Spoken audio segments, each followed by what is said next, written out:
Vamos dar início ao segundo seminário Luso-Brasileiro, numa organização da FENACERCI e da Federação das APAES do Estado de Minas Gerais, do Brasil. Vamos iniciar com precisamente a sessão de abertura deste evento. Tomará da palavra de imediato o vice-presidente do Conselho de Administração da FENACERCI, Joaquim Pequicho, e também temos de seguida, nesta sessão de abertura, teremos a participação do vice-presidente da FEAPAES de Minas Gerais, Adinilson Marins, online, e de seguida tomará a palavra, para finalizar este momento de abertura, a Secretária de Estado da Ação Social e da Inclusão, Clara Marques Mendes. Vamos então dar início aos nossos trabalhos com Joaquim Pequicho. Muito bem. Olá. Quem me conhece sabe que eu sou de alguma informalidade e gosto sempre de brincar com o protocolo, e então, para ajudar aqui na formalidade, a minha lente de contacto está a perturbar a minha leitura. Já pus aqui uns pingos para ver se consigo ver melhor aquilo que escrevi, senão terei que usar a palavra de forma sem ter o meu guião, o que pode ser um problema. Para quem me conhece também sabe que eu depois, quando começo a falar, tenho dificuldade em me controlar naquilo que digo e na forma como pronto, e o entusiasmo que aplico sempre aqui nas minhas conversas. Tentando cumprir, então, aquilo que preparámos, vou ler, então, aqui o discurso e começo por dizer: Excelentíssima Senhora a Secretária de Estado da Ação Social e da Inclusão, minha querida amiga Clara Marques Mendes, permita-me que assim me dirija a Sua Excelência, à Senhora Secretária de Estado, mas penso que o ano de trabalho que tivemos também nos ajudou a construir uma relação de proximidade e, naturalmente, gostaria de dar nota da amizade que nós temos para consigo. Na sua presença reconhecemos o rosto da solidariedade e do compromisso com a verdadeira inclusão. É com emoção que, deste lado do Atlântico, envio um abraço fraterno ao vice-presidente da Federação da APAES de Minas Gerais, o Adinilson Marins, que eu penso que está online, e ao superintendente do Instituto, o nosso querido amigo Sérgio Sampaio, que está aqui connosco, e a toda a família APAES, com quem partilhamos uma história de amizade, de luta e de esperança. Também uma nota de agradecimento ao Dr. Jorge Janeiro. Eu tinha dito que me ia enganar no nome, mas não, cumpri.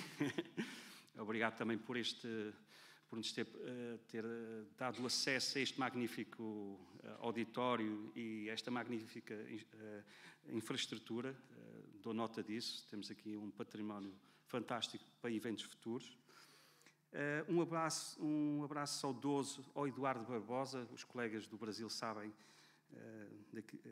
a importância que o Eduardo teve na APAES e a importância que teve também na construção desta relação de amizade que temos, e ao Rogério Cação, são dois saudosos amigos. Com a APAES encontramos um espaço único de cooperação, onde a partilha de experiências, saberes e boas práticas nos impulsiona a construir pontos de inclusão e de cidadania. Este vínculo transatlântico reforça os laços que unem os nossos povos em torno de uma causa comum: a valorização da dignidade humana e a promoção dos direitos das pessoas com deficiência. A nossa cooperação é mais do que institucional. É um pacto de humanidade e de amizade. Hoje, celebramos os laços que nos unem na defesa incondicional dos direitos e da dignidade das pessoas que apoiamos e, naturalmente, das suas famílias. Sabemos que os desafios são muitos, mas acreditamos com firmeza nas infinitas possibilidades de transformação. E porque falamos de direitos, a Convenção sobre os Direitos das Pessoas com Deficiência é a nossa bússola. Mais do que um tratado, é uma convocação à ação, lembrando-nos, de que cada direito ali consagrado deve ser vivido plenamente por todos, sem exceção. O nosso trabalho é guiado por princípios como a boa governação, a transparência e a sustentabilidade. Mas o que realmente nos move é a justiça social.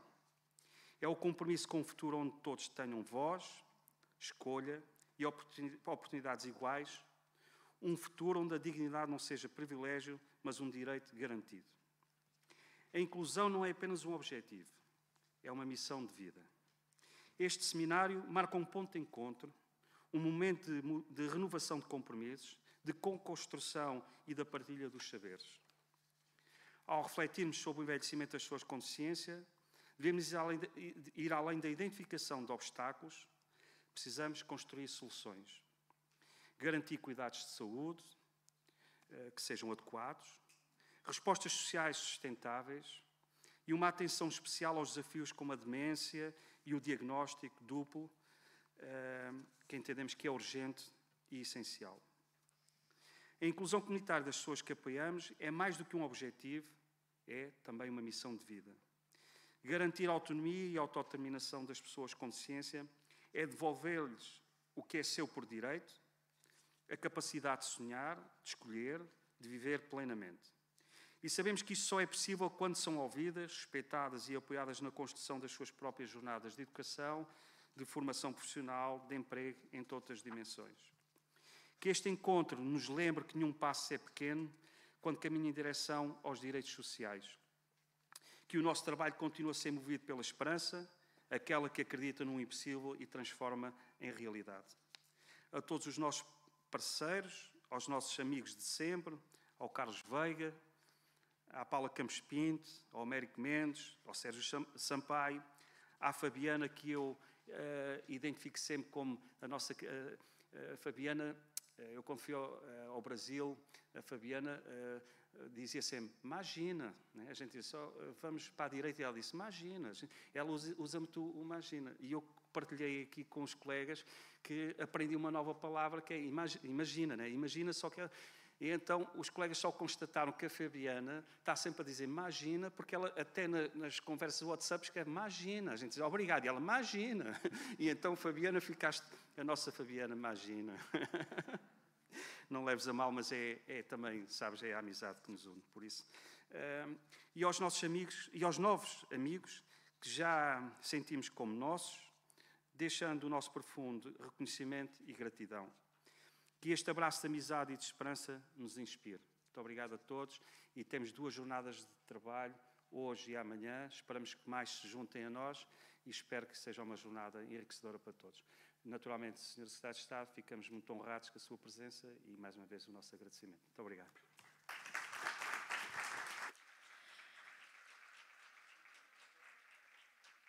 Vamos agora passar para o online e dar palavra ao vice-presidente da FEAPAIS de Minas Gerais, Adinilson Marins, e aproveitamos para, em nome de todos os que estão aqui em Portugal, saudar quem nos está a acompanhar do outro lado do Atlântico, online. Temos muitas pessoas que vão entrando, temos aqui uma diferença horária de 4 horas e, portanto, naturalmente, há sempre aquela dificuldade de conseguir acompanhar o horário, por isso é quem está connosco online, muito obrigado pela vossa presença e espero que também bebam do que está aqui a acontecer e muita amizade para vós todos. Vamos passar para Adinilson. Obrigado a todos os companheiros e amigos de Portugal. Bom dia a todos que nos acompanham aqui no Brasil. Boa tarde a todos os companheiros de Portugal e bom dia a todos que nos acompanham aqui no Brasil. Realmente é um grande prazer, uma grande honra estar nesse momento com vocês. Inicialmente, é um grande prazer e uma grande honra estar nesse momento com vocês. Celebrando mais uma vez a parceria que vem de longa data entre Brasil e Portugal. E celebrando mais uma vez a grande parceria entre Brasil e Portugal. especialmente entre a FENAPEC e a Federação das Paz do Estado de Minas Gerais. especialmente entre a FENAPEC e a Federação do Estado de Minas Gerais. Como o nosso presidente falou, a temática da pessoa com deficiência traz grandes desafios. Como o nosso presidente falou, a temática da pessoa com deficiência nos traz grandes desafios, Especialmente depois da Convenção Internacional da ONU sobre o tema. especialmente depois da Convenção da ONU, onde Se trata sobre a tema. se trata sobre a temática. Mas isso do segmento da chuva quando nós temos que fazer ainda mais um recorte Mas antes de falar de dentro da temática da pessoa com deficiência, nós temos que fazer um recorte, tá? Aonde nós devemos ter olhar mais diferenciado para pessoas com deficiência intelectual e múltipla. aonde nós devemos ter um olhar diferenciado para a pessoa com deficiência intelectual e múltipla. Pois nós também temos o de direito como a temática que cabe a nós promover e garantir esse direito. Aonde elas também têm um direito, têm os direitos e cabe a nós, como as demais pessoas, e cabe a nós promover esses direitos. Tá? E ao longo das nossas observações, o trabalho é uma condição é, muito importante na conquista da autonomia e da cidadania. É aonde? Repete, por gentileza. Ao longo das nossas observações, Ao longo das nossas observações, podemos perceber podemos perceber que o mundo do trabalho que o mundo do trabalho é, promove essa autonomia e a cidadania das pessoas com deficiência. promove essa autonomia E a e essa cidadania da pessoa com deficiência intelectual e múltipla. Ademais, que é esse seminário Razão é essa que esse seminário vai discutir ações e experiências vai discutir ações e experiências que vão influenciar definitivamente que vão influenciar definitivamente na vida das pessoas e de sua família. na vida dessas pessoas e de suas famílias. Mais uma vez eu ressalvo Mais uma vez, eu ressalvo a importância dessa parceria de Brasil-Portugal, a importância desta parceria entre Brasil e Portugal, aonde experiências vão ser divididas aonde experiências vão ser divididas, com conhecimento vão ser trocados, conhecimentos vão ser trocados, em busca do mesmo objetivo. em busca do mesmo objetivo. Um grande abraço a todos. Bom feliz, bom feliz.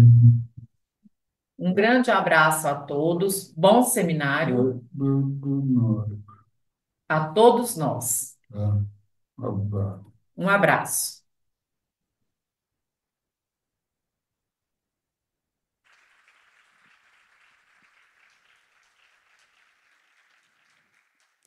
Muito obrigado ao Dinilson Maris por estar connosco nesta sessão de abertura e por o que nos transmitiu.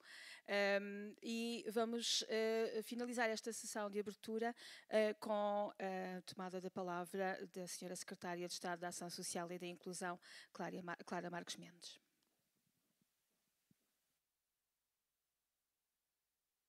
Alto para mim. Tem que me pôr assim um bocado lá, senão depois...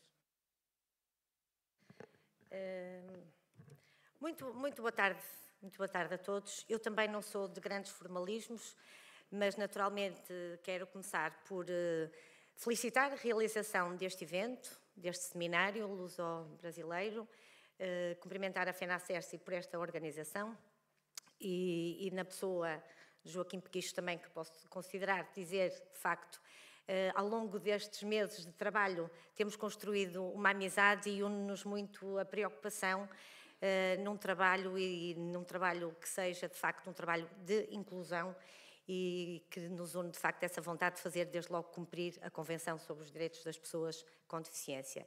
Cumprimento também o Sr. Vice-Presidente da FEAPAIS, dizendo que foi também um gosto ouvi-lo e dizer que concordo inteiramente com aquilo que referiu da importância deste evento, sobretudo para reflexões e trocas de experiências e diálogo, que é fundamental para nós possamos encontrar as soluções mais adequadas para as pessoas.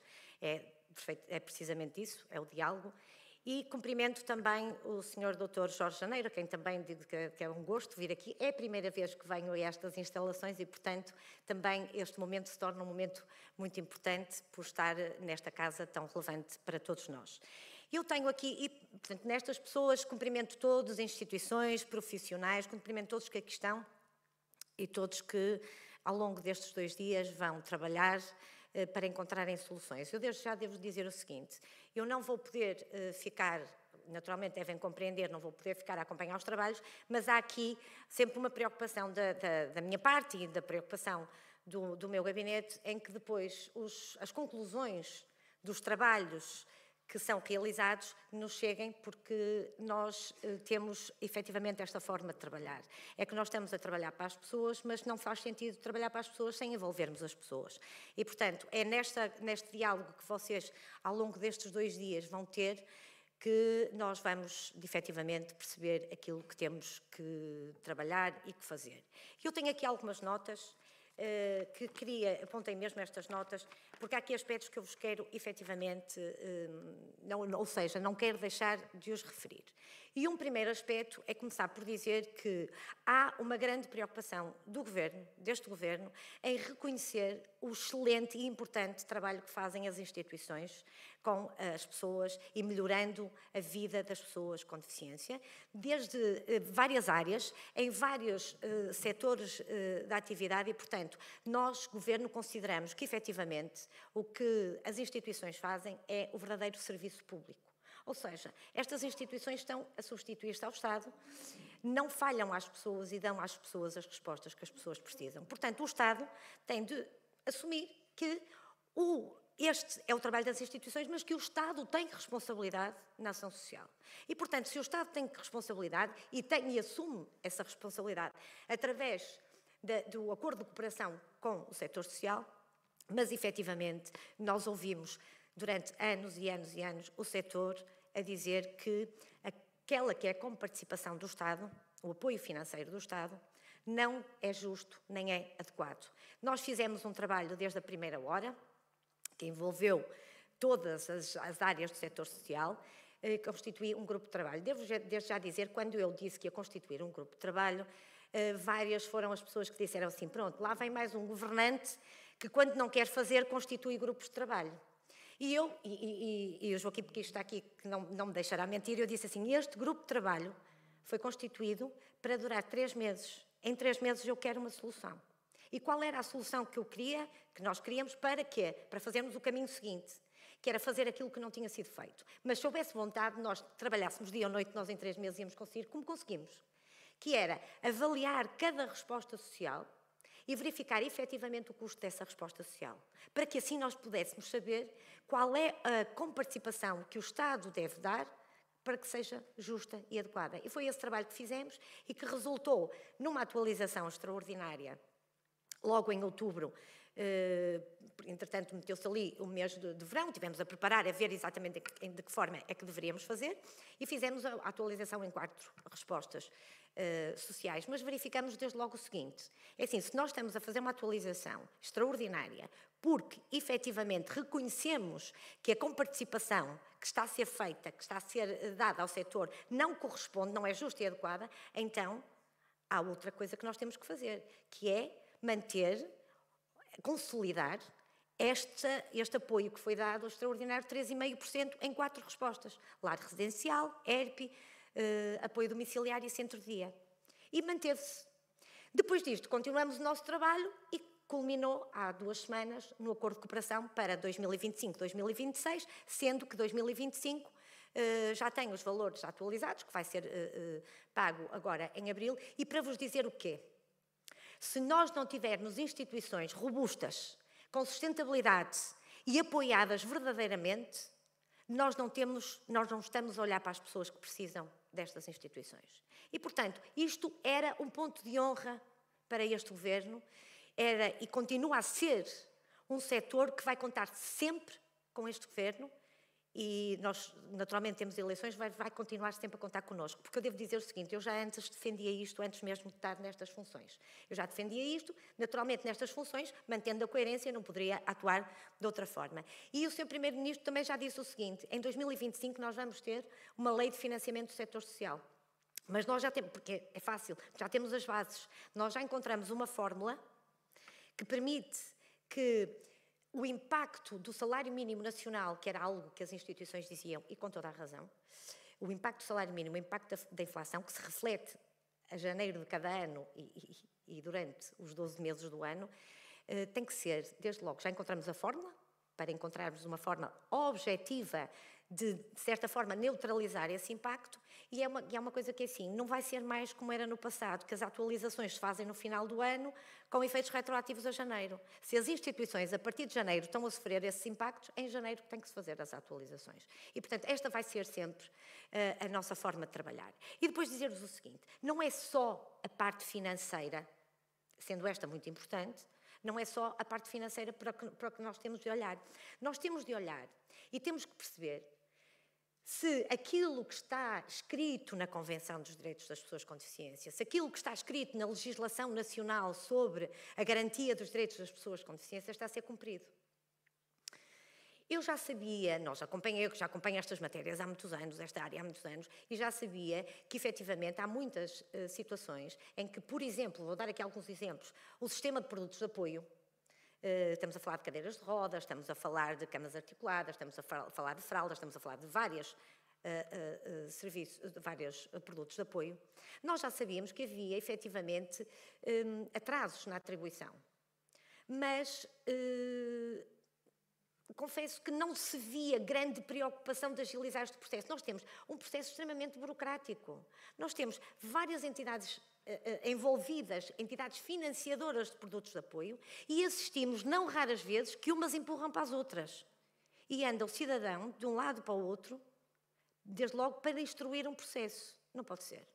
Portanto, nós já fizemos essa alteração legislativa, já inclusive pedimos o parecer ao mecanismo para as pessoas com deficiência, da monitorização da Convenção sobre os Direitos das Pessoas com Deficiência, mas, como devem imaginar, fruto desta situação, deste contexto político, não podemos avançar com este processo legislativo, sendo que está tudo prontinho. E o que é que nós fizemos, basicamente, para vos dizer? Desde logo simplificar. E vamos criar uma entidade única que vai ajudar o cidadão, desde logo, vai a um sítio, e esse sítio é que vai encaminhar o processo para a entidade competente. Nós não podemos estar, porque isto não é cumprir os direitos das pessoas com deficiência. A legislação está lá, mas depois não acontece. E, portanto, não estamos a falhar. Nós não podemos estar à espera de uma cadeira de rodas durante 2 anos. Nós não podemos estar à espera de produtos de apoio que demoram meses e meses e meses. E, portanto, temos que, com total transparência, simplificar este processo, simplificá-lo desde logo para a percepção que as pessoas terão dos produtos de apoio. Eu já ouvi pessoas dizer assim, eu nem vou pedir porque aquilo demora tanto tempo.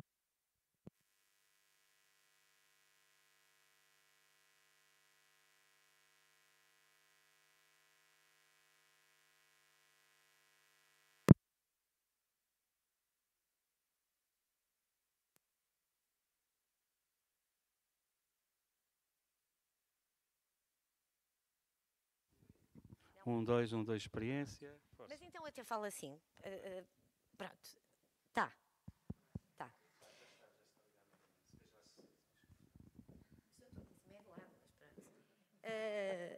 Portanto, estava eu a dizer que nós, enquanto isto persistir, nós não nos podemos conformar e, portanto, isto foi um trabalho que nós demos logo seguimento. Outro aspecto que é muito importante relativamente aos apoios prende-se também essencialmente com o subsídio de educação especial, que também tinha muitos atrasos. Eu deixo-me dizer o seguinte, o que é que nós fizemos? No caso dos produtos de apoio, verificamos que havia casos de 2022 ainda sem resposta.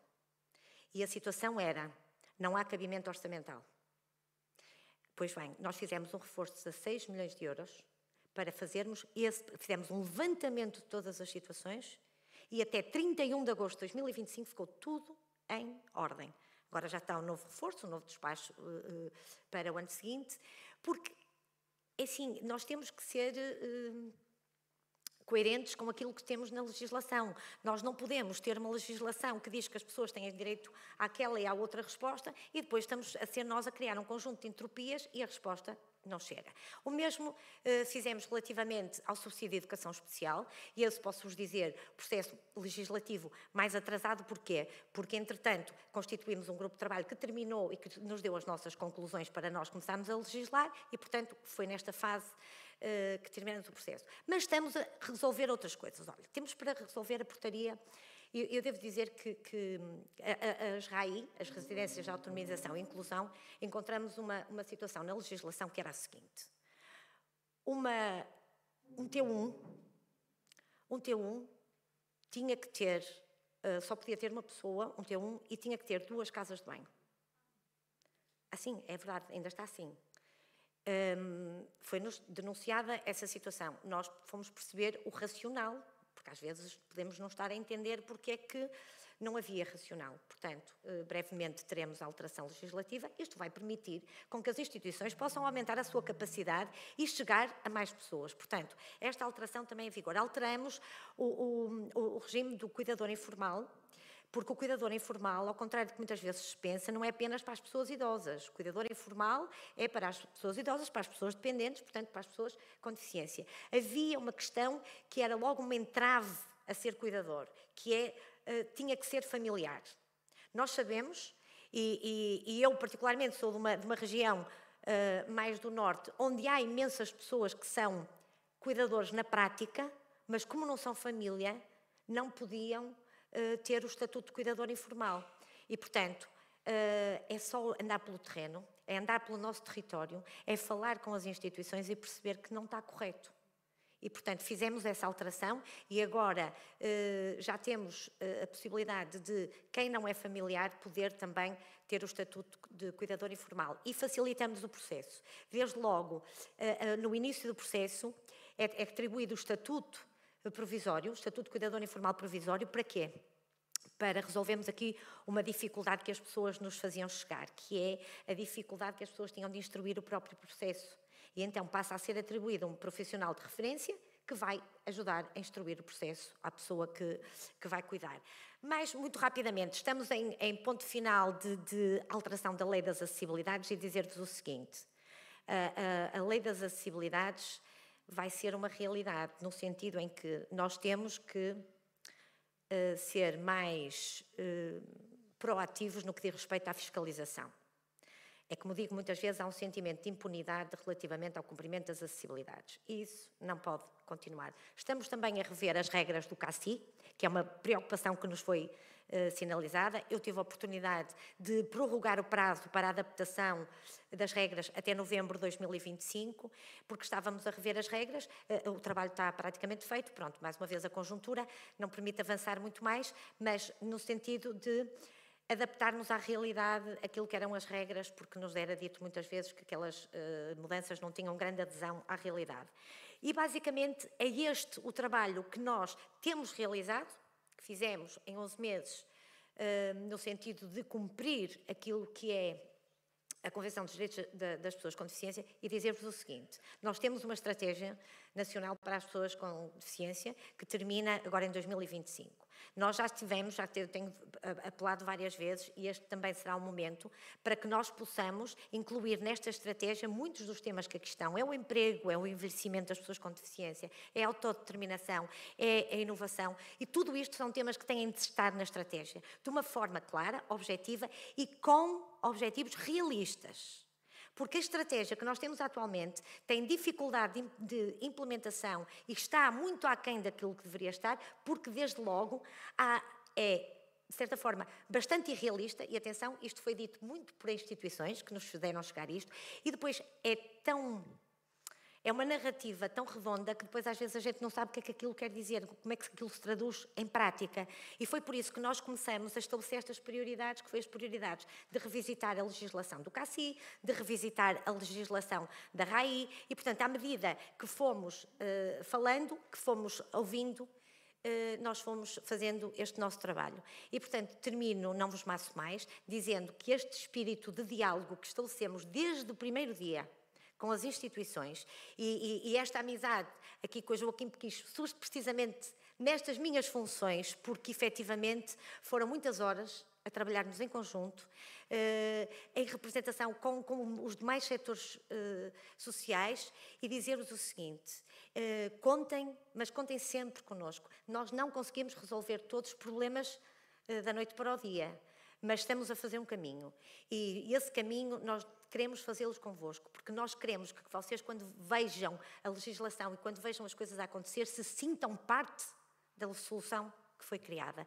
E, portanto, deixo aqui este compromisso que é meu, que é de todo o Governo, que é do Sr. Primeiro-Ministro e, portanto, vamos continuar a trabalhar neste diálogo para fazermos sempre com que, efetivamente, não estejamos apenas leis bonitas, mas que depois não chegam a quem delas realmente precisa. Muito obrigada, bom trabalho a todos, para hoje e para amanhã. Obrigada.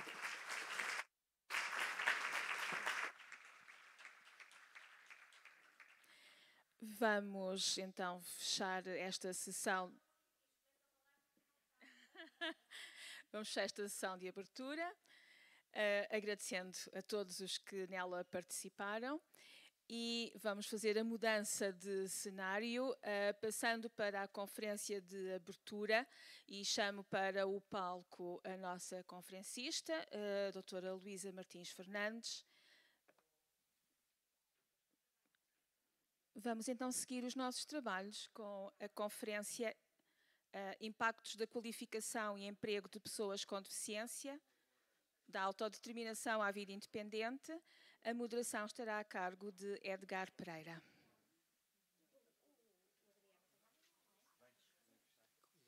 Boa tarde a todos. Queria agradecer o convite da FENACERSI para esta moderação, que ao fim e ao cabo é mais uma introdução do que propriamente uma moderação. E queria-vos apresentar, vocês têm a apresentação da professora doutora Luísa Martins Fernandes, doutorada em Sociologia, investigadora e colaboradora do Centro de Estudos de Comunicação e Sociedade, na Universidade do Minho, se não estou em erro, não é? É verdade, sim. Formadora acreditada pelo Conselho Científico Pedagógico da Formação Contínua, professora dos ensinos básicos e secundários e em pós-graduações no ensino superior. Orienta a sua investigação no âmbito da inclusão profissional, vida independente e autodeterminação, participação na comunidade, qualidade de vida, bullying e violência. E atualmente está a fazer uma investigação em bullying e violência sobre pessoas com deficiência intelectual. Venceu a edição de 2019 do Prémio António de Ornelas com a tese de doutoramento à Ação Organizacional e Qualidade de Vida, um estudo comparado no norte de Portugal e Galiza no campo da deficiência mental. E vou passar a palavra para esta apresentação. Eu vou ali para o púlpito.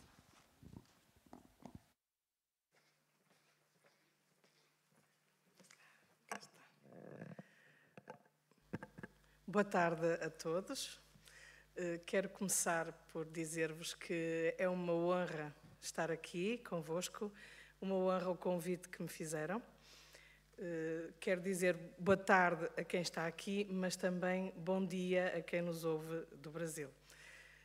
Portanto, vamos então iniciar esta apresentação. Então, e quero dizer-vos que, importante, o que eu penso trazer para cá é partilhar convosco a minha estrutura de pensamento. Diga. Não está a mudar. Aqui não está a mudar. Vamos aqui sair. Vocês é que sabem fazer.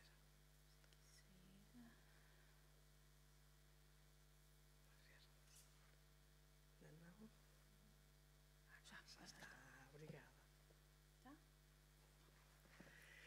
Portanto, o que pretendo hoje, com a minha presença aqui, é partilhar convosco a minha estrutura de pensamento em relação à necessidade de construção, de desconstruirmos o sistema de regras sociais que vigora, que muitas vezes gravita em torno das pessoas com deficiência, e também perceber as conexões da conceptualização que existe, desde a autodeterminação até chegar à vida independente, com o impacto da inclusão profissional na vida destas pessoas. Portanto, primeiro começar por dizer que a atividade social humana rege-se e regula-se por regras e sistemas de regras, não é? E somos nós, enquanto agentes sociais, que criamos essas regras, que as interpretamos e que as difundimos. Portanto, é importante termos este grau de consciência. Depois, fazer aqui uma subdivisão. Naturalmente que estas regras sociais, não é? Elas podem ser formais, que são as legisladas, que têm como propósito a participação e o exercício da cidadania, não é? Em relação às pessoas com deficiência, a sua inclusão plena na sociedade, mas, à parte disso, também existem as regras informais, que são um sistema de regras da deficiência, não é? Que muitas das vezes nós todos, a sociedade, as coloca em prática e que estão nas entrelinhas, que nós muitas vezes as colocamos em prática de uma forma inconsciente. E é importante, ao desconstruirmos esta realidade, não é? Termos esta noção que estas regras que estão nas entrelinhas e que muitas vezes as aplicamos de forma inconsciente, elas são habitualmente de tendência negativa, não é? E que tipo de regras são estas informais que eu estou a falar? São aquelas que vão classificar muitas vezes as pessoas com deficiência, não é? Ou que a sociedade prescreve aquilo que elas podem ou não fazer. Portanto, no enquadramento global, não é, das regras formais, nós podíamos trazer para aqui, pontualmente, algumas regras, como, por exemplo, a Declaração dos Direitos do Homem, a Convenção dos Direitos das Pessoas com Deficiência, em 2006, entre muitas outras. No enquadramento em Portugal, das regras formais, ainda nestas regras formais, nós podemos falar na Lei nº 38, da Lei de Bases de Prevenção da Habitação, da Lei da Inclusão, do reforço dos incentivos, esta última de 2020, dos incentivos fiscais para a contratação, por exemplo. Quando nos focamos a nossa atenção nas regras informais, nos tais sistemas de regras de tendência negativa, não é? E que estão nas entrelinhas, então temos essas regras classificativas que vão classificar, que vão avaliar estas pessoas e que vão prescrever aquilo que elas podem ou não fazer. Dizem os estudiosos que os sistemas de regras informais sociais da deficiência contêm um conjunto de regras que, na sua aplicação às pessoas com deficiência, as rotulam de acordo com as tais regras classificativas e prescritivas. E agora podemos concretizar. Mas que tipo de regras? Estas que estão aqui escritas decorrem de longas investigações na área. Por exemplo, posso destacar que vão classificar as pessoas dizendo que são membros da sociedade, muitas vezes não produtivos e não competitivos. Portanto, às vezes existe esta conotação entre linhas, não é? Aplicadas de forma inconsciente da sociedade. E que isto há uma necessidade premente de ser desconstruído, não é?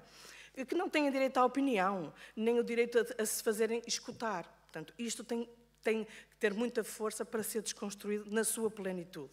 Por exemplo, nas regras prescritivas, o que vamos prescrever aquilo que as pessoas podem ou não fazer. Muitas vezes existe nas entrelinhas que devem ser supervisionadas, devem ser protegidas, deve ser negado o direito a imitar e a seguir os estilos de vida das pessoas ditas normais.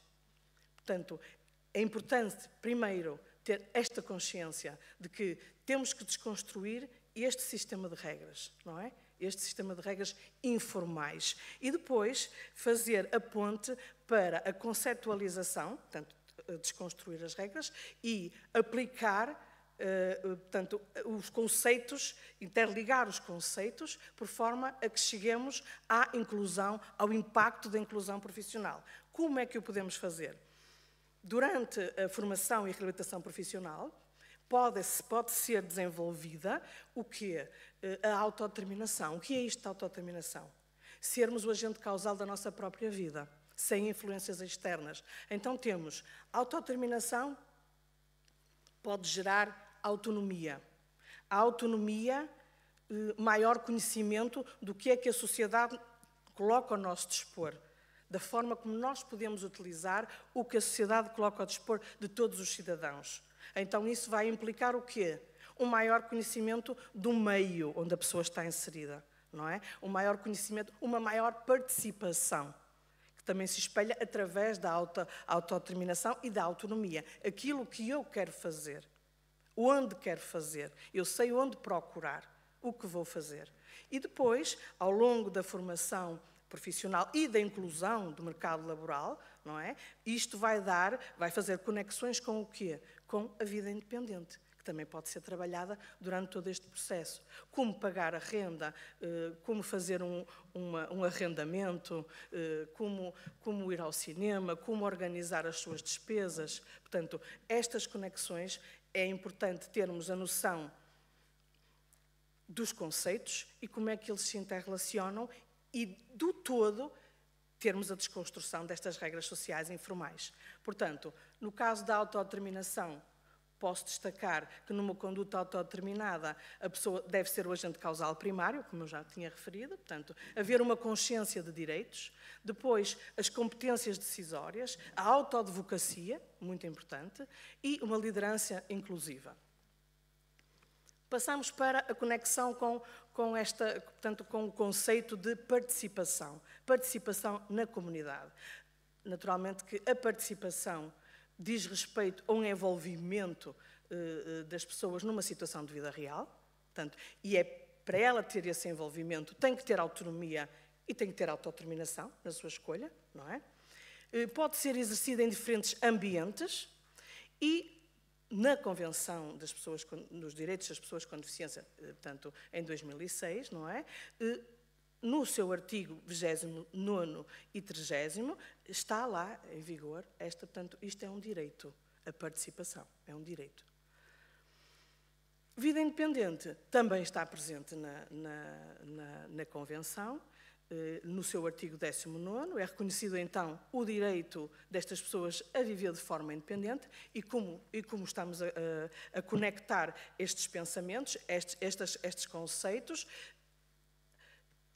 a vida independente faz parte deste percurso. O que é que posso destacar? Alguns conceitos, algumas noções desta grande dimensão de vida independente. A vida independente engloba então 6 conceitos: independência, autonomia, aqui está ela, a autonomia, o empoderamento, a autodeterminação, também, a participação e a igualdade de oportunidades. Como é que, então, tudo se estrutura? Na minha opinião, é assim. Então, temos uma consciencialização das regras sociais formais e informais, destas que falamos. Depois, passamos para um entendimento da possibilidade da reprodução e da transformação dessas regras sociais informais. Essas regras sociais informais que são de tendência negativa, não é? Portanto, temos que ter esse entendimento dessa possibilidade que todos nós temos de as transformar e não reproduzir, não dar continuidade àquilo que elas fazem. Depois passamos para a contextualização e conexões dos conceitos de autodeterminação, participação e vida independente. Perceber que eles estão todos interligados, que é uma construção, não é? E que a inclusão profissional também está aqui dentro. Não é? Depois, os impactos da formação profissional e inclusão no mercado laboral e mais à frente vai ter, então, a melhor qualidade de vida. Portanto, autodeterminação, autonomia, uma maior participação, formação e reabilitação profissional, dá origem à vida independente e com considerável impacto na melhoria da qualidade de vida destas pessoas. Então, tendo isto como pano de fundo, o que é que nós podemos pensar? Pensamos na figura das pessoas com deficiência, fazemos um modelo biopsicossocial, não é? Da deficiência, portanto, todas estas dimensões interconectadas, a dimensão individual, psicológica e social. Ter sempre esta noção de que existem estas barreiras à inclusão, seja à inclusão na sociedade, mas concretamente à inclusão profissional, não é?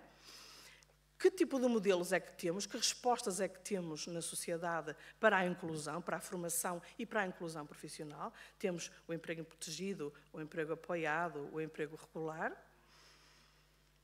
Quais os benefícios, porque isto também é muito importante ser trabalhado, o empoderamento, quer dizer, as organizações que estão implementadas no meio fazerem uso do seu poder, não é? Para influenciar todas as empresas ou todas as organizações para dar possibilidade à inclusão profissional, portanto, é o uso do poder, não é?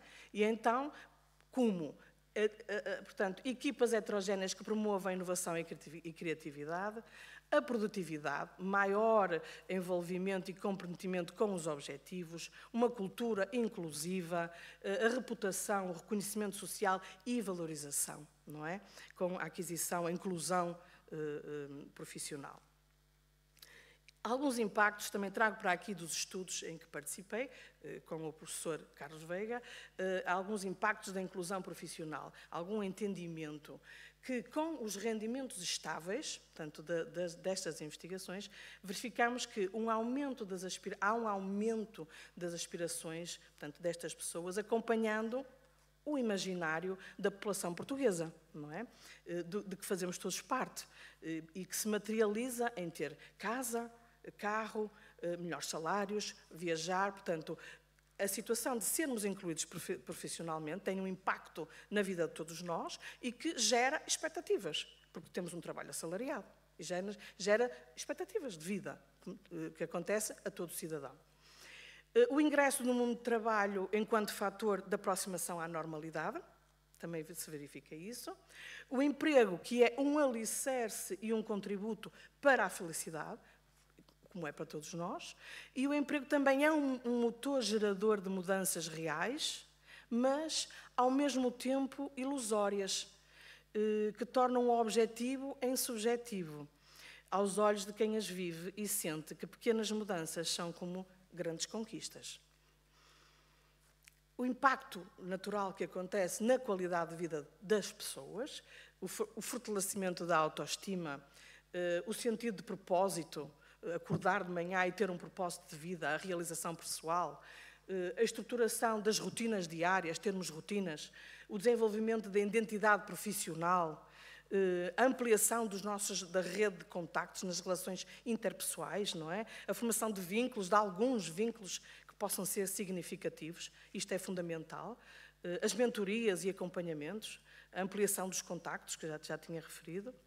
Então podemos, em jeito de súmula, podemos pensar numa transformação, não é? Da sociedade cultural, por assim dizer, uma mudança de paradigma social que começa com a educação para a diversidade, a não reprodução, ter esta consciência de a não reprodução das regras sociais, do sistema de regras da deficiência, não é? E a representação positiva que dá contributos para a desconstrução de preconceitos, a promoção do respeito pela diferença e criação de oportunidades equitativas na sociedade, para todos. Deixo assim alguns desafios futuros. O aumento seria simpático, o aumento da empregabilidade, a plena acessibilidade digital em serviços públicos, a harmonização de políticas de inclusão europeias, a implementação de design universal em todos os setores, tecnologias assistivas acessíveis a todos e algumas recomendações.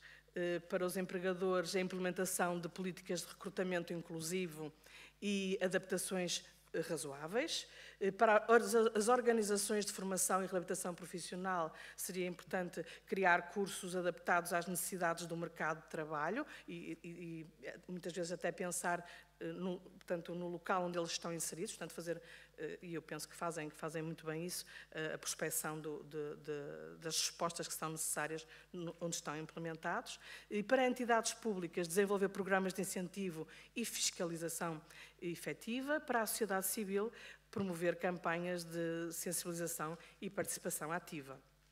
Por último, pensar que a igualdade de direitos como um todo pode permitir, então, e deve permitir uma sociedade inclusiva e a realização plena de todos nós. Muito obrigada pela vossa atenção.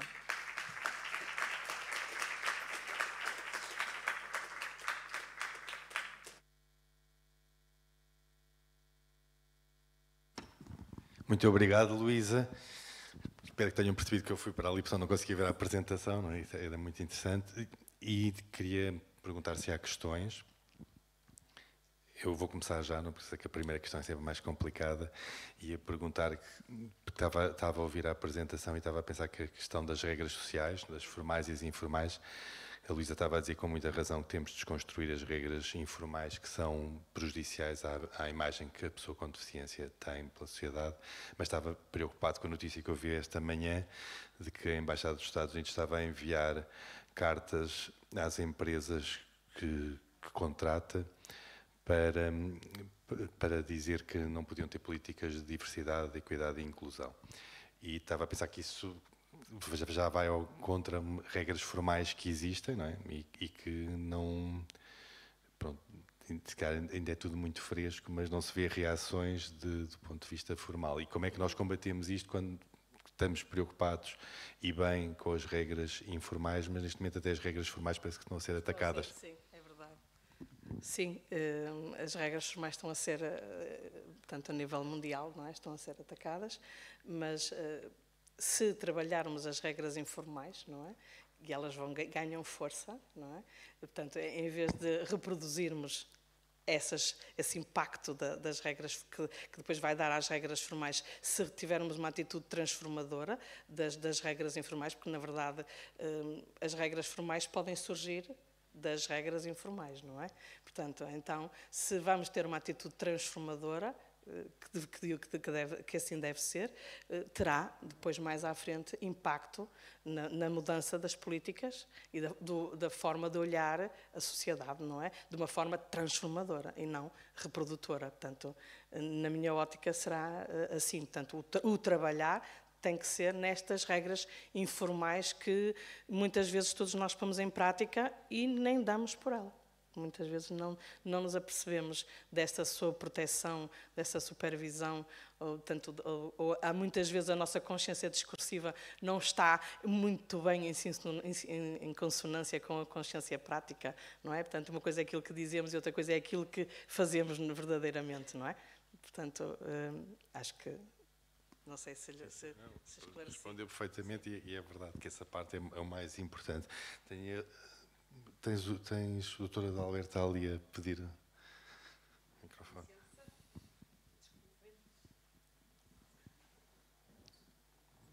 Boa tarde. Olá, boa tarde. Boa tarde. É um privilégio participar neste encontro com a marca de qualidade da FENACERSI e saudar também esta parceria com o Brasil. Parabéns pela sua intervenção, doutora Luísa Fernandes, professora doutora, e o Minho e o prémio que ganhou. A sua comunicação, eu vou ser breve, a sua comunicação tratou de um tópico que é um tópico transversal, que é campanhas de sensibilização. Além da campanha Pirilampo Mágico, que aí vem, e que é uma chamada de atenção para os direitos das pessoas com deficiência intelectual e multideficiência, gostaria de saber do seu pensamento como é que sonha uma campanha, dado que há um deserto, falamos muito disto, mas ninguém vai para a linha da frente para uma campanha a sério sobre estas pessoas e as suas famílias, num contexto cada vez mais complicado de trabalho, de habitação, transportes. E sinto aqui uma tensão entre o pensamento académico, muito bem transmitido, os direitos, e agora como quebrar as resistências da nossa sociedade cada vez mais egoísta, individualista e antissolidária. Muito obrigado. Muito obrigada pela sua intervenção e pela sua questão desafiante. Eu vou partilhar consigo o que me veio logo à cabeça, na minha mente, quando me desafiou com essa pergunta.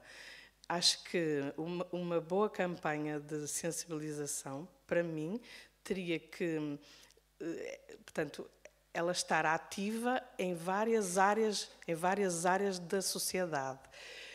Vamos imaginar uma campanha direcionada para o âmbito da educação, portanto, e começávamos do pré-escolar até ao ensino superior. Depois, na área da mobilidade, tem que ser uma campanha direcionada para as organizações de transportes, não é? Portanto, e vamos às organizações a nível nacional e vamos fazer uma campanha para os motoristas, para os técnicos, para a parte administrativa, não é? E depois outra campanha direcionada para a questão do uso de serviços públicos, vamos supor.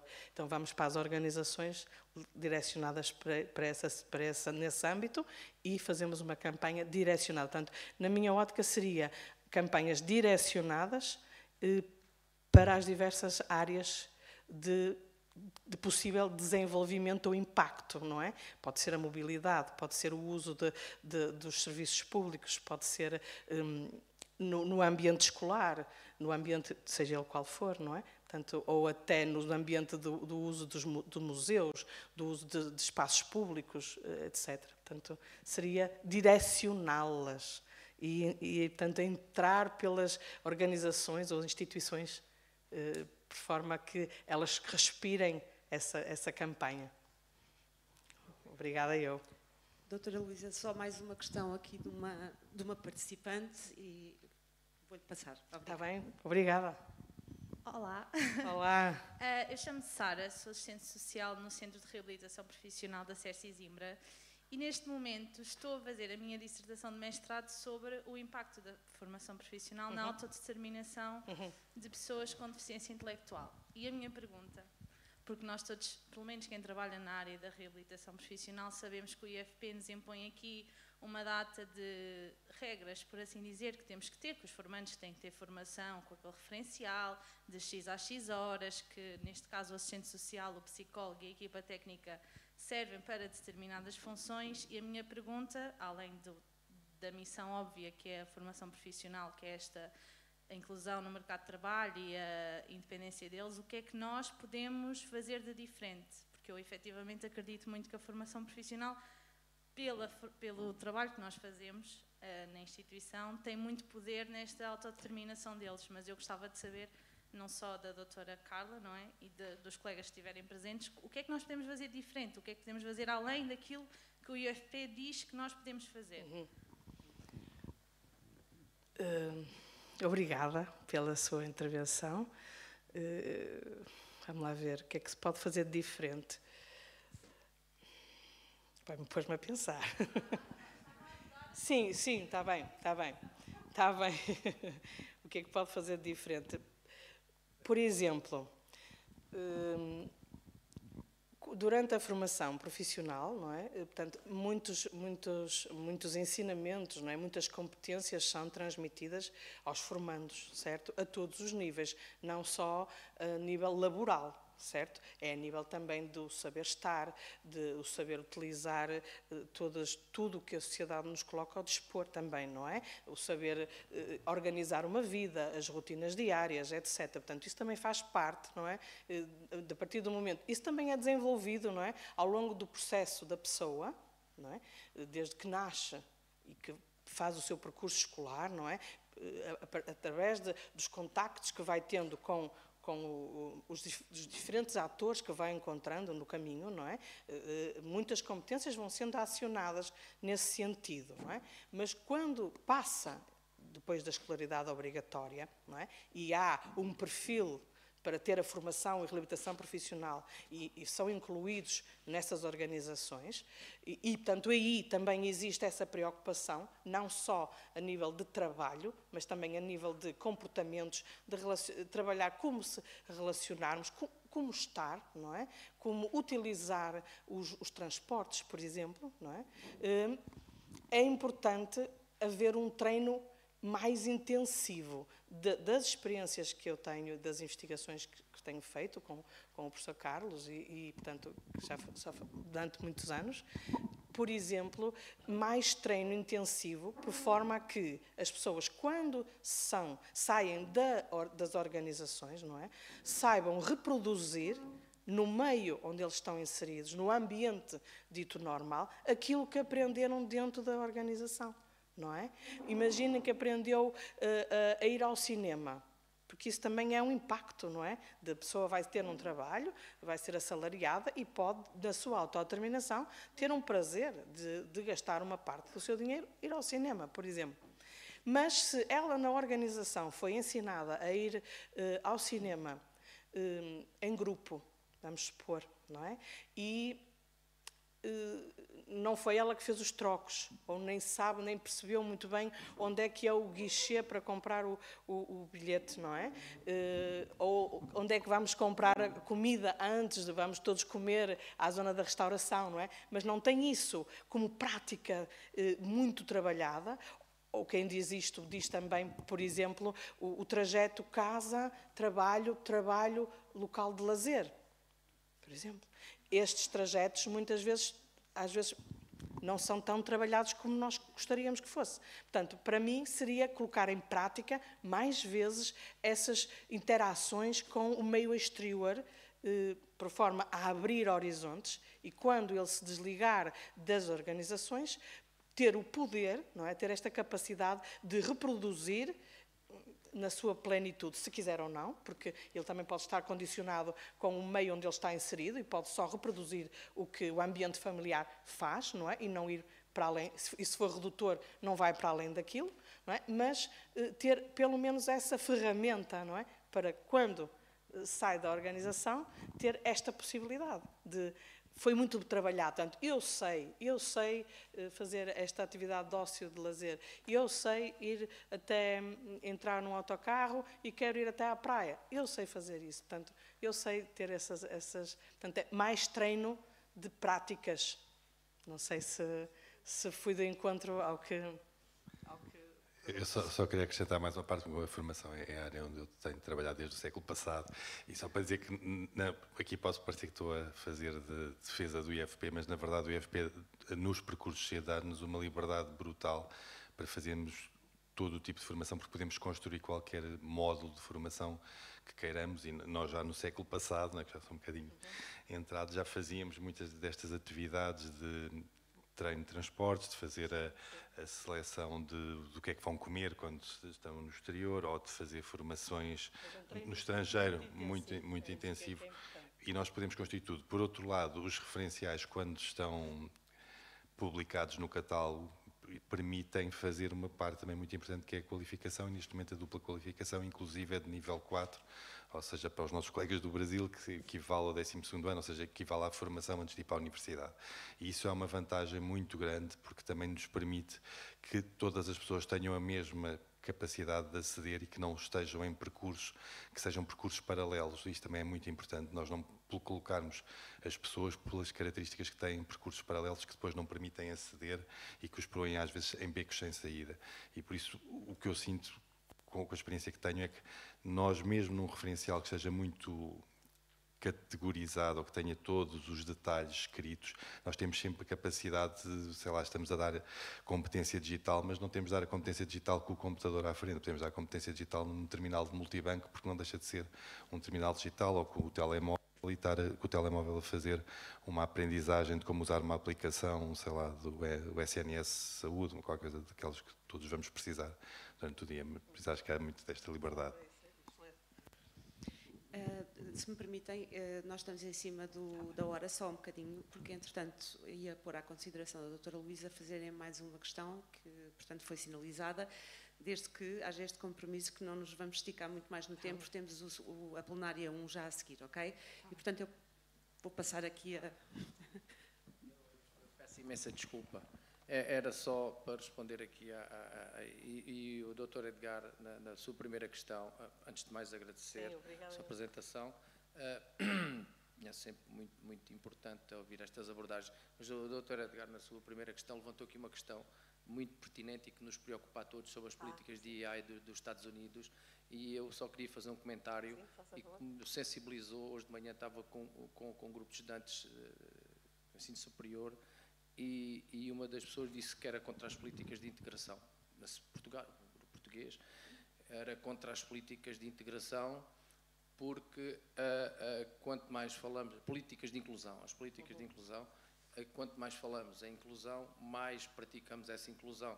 Ou seja, naquele grupo de miúdos era um pouco consensual que a inclusão, estamos a falar de jovens com 20 anos, a inclusão é um processo de desenho universal, social. Ou seja, neste momento é redundante estar a insistir em políticas que já estão convencionadas, já estão implementadas, e neste momento o que nós estamos a fazer é redundar e rebater estes problemas e estas questões, quando devíamos na prática ter as pessoas, todas as pessoas, terem acesso a todos os serviços na comunidade. Portanto, as pessoas desde a sua infância até a sua adolescência, até à velhice, devem ter acesso a todos os serviços, e essa é que deve ser a nossa toda. Infelizmente a senhora Secretária de Estado já não está cá, mas dependemos da vontade política e as políticas de inclusão têm que ser implementadas da mesma forma que quaisquer outras são implementadas. E era só para fazer este comentário, porque este pensamento disruptivo daquele senhor agora que está a tentar gerir o planeta e arredores, por vezes nós pensamos que os jovens estão um pouco alienados, e que, como o Dr. Adalberto estava a dizer, deste sentimento de individualismo. Muitas vezes os jovens parecem alienados, passam muito tempo no TikTok e nas redes sociais, mas fiquei sensibilizado com esta sensibilidade coletiva, social, relativamente a esta questão da desvalorização do conceito de inclusão social. E era só este comentário, um pouco para responder aqui a esta réplica. Obrigada. Então, muito obrigado uma vez mais, doutora Luísa.